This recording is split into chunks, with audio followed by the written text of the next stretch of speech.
Bismillahirrahmanirrahim. Assalamu alaikum. This is Maryam Sajjad from CID News Network, Islamabad.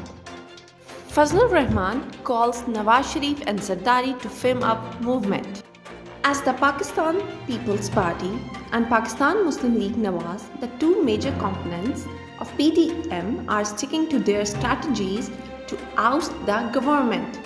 JUIF chief and PDM head Fazlur Rahman on Tuesday called ex-Prime Minister Nawaz Sharif and former President Asif Ali Zardari and discussed the future strategy against the government.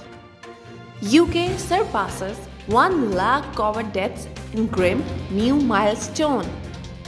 More than 1 lakh Britons have died within 28 days of a positive COVID-19 test.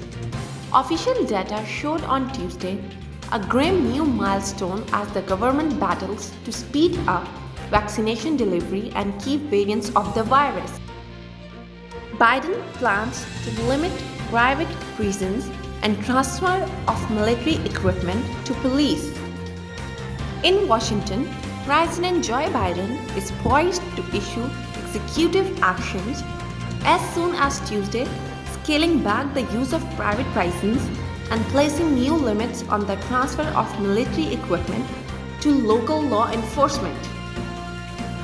WHO experts issue recommendations on Moderna COVID-19 vaccine. The World Health Organization issued recommendation on Tuesday on the use of the Moderna COVID-19 vaccine and said it was working with the company to accelerate its approval of the shot for WHO emergency use listing. You are watching CID News Network, Islamabad.